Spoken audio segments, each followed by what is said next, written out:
നമുക്ക് നമ്മളായിട്ട് പൂർണ്ണമായിട്ട് ചിലപ്പോൾ നിൽക്കാൻ പറ്റില്ല. നമ്മൾ ജീവിതത്തിൽ ഒരിക്കലും ചെയ്യാൻ ഇഷ്ടപ്പെടാത്ത കാര്യങ്ങൾ ചിലപ്പോൾ ബിഗ് ബോസിനകത്ത് പോയിട്ട് ചെയ്യേണ്ടി വരും. അത്രയും നമ്മളിട്ട് പരീക്ഷിക്കുന്ന ഒരിടമാണ്.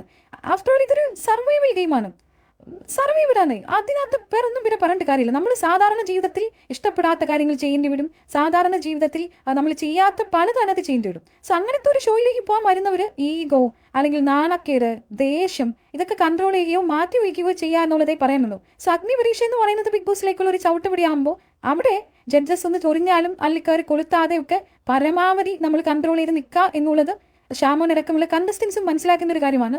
ഇതിനകത്ത് രണ്ടുപേരുടെ ഭാഗത്തും ഈവൻ ജഡ്ജായിട്ടുള്ള എസ്പെഷ്യലി രഞ്ജിനി പെരുമാറിയ രീതി, അവരുടെ ഭാഗത്ത് ജഡ്ജസ് എന്നുള്ള നിലയിൽ തീർച്ചയായിട്ടും ന്യായമുണ്ട്. ബട്ട് ആ പെരുമാറിയ രീതിക്കകത്തും ഒരു ഔചിത്യക്കുറവുണ്ടെന്ന് തന്നെയാണ് എനിക്ക് തോന്നുന്നത്. രണ്ടാമത് ഇതിനകത്ത് കണ്ടസ്റ്റൻസും ജഡ്ജസിനെ അനുസരിക്കാൻ നിങ്ങൾ തയ്യാറാവണം. ഇതൊരു ആ ഷോ എന്താണെന്ന് അഖിൽ പറഞ്ഞ അവിടെയാണ് എനിക്ക് വളരെ വാലിഡ് ആയിട്ട് തോന്നുന്നത്. ഇതൊരു ഷോയാണ്. അപ്പോൾ ഈ അഗ്നിപരീക്ഷ എന്തെന്ന് മനസ്സിലാക്കി നിങ്ങൾ അവിടെ നിന്നെങ്കിലേ കാര്യമുള്ളൂ. പരസ്പരം നിങ്ങൾക്ക് സപ്പോർട്ടൊക്കെ ചെയ്യേണ്ട ഘട്ടങ്ങളിൽ ഗെയിമിന്റെ ഭാഗമായി ചെയ്യാം. നിമിഷം നേരം മുതലേ ഒരാൾ ഔട്ടായത്. ഒരു ദിവസം 4 എന്ന കണക്കിൽ നിങ്ങളുടെ കൂടെ നിന്നൊരു പുറത്തേക്ക് കൊണ്ടിരുന്നൊരു ഷോ ആണിത്. സോ അത്രയ്ക്കേ ഉള്ളൂ അവിടെ. നിങ്ങളുടെ എത്ര വലിയ ഫ്രണ്ട് എന്ന് നിങ്ങൾ പറഞ്ഞാലും പരിചയക്കാരനെന്ന് പറഞ്ഞാലും ഏത് നിമിഷവും പിടിച്ചു വെളിക്കളാവുന്ന ഒരാളാണ്. അപ്പോൾ അതുകൊണ്ട് അവിടെ നിങ്ങൾ ശ്രമിക്കേണ്ടത് നിങ്ങളുടെ ഒരു ഓപ്പർച്യൂണിറ്റി അത് നഷ്ടപ്പെടാതെ നിങ്ങൾ വിജയം കൈവരിക്കുക എന്നുള്ളതാണ്. അതിനാണ് അഗ്നിപരീക്ഷ എന്ന് പറയുന്നത്. അവിടെ പോയിട്ട് കൂടെ ഉള്ളവനെയും ഇവിടെ കൊണ്ടുപോകാന്ന് പറയുന്നത് ഇത് ബിഗ് ബോസ് അല്ല. അഖിൽ മാരാർ ഉപയോഗിച്ച സ്ട്രാറ്റജി അത് ബിഗ് ബോസിനകത്ത് അത് നമുക്ക് ടർഷിച്ച് ചെയ്താൽ നമുക്ക്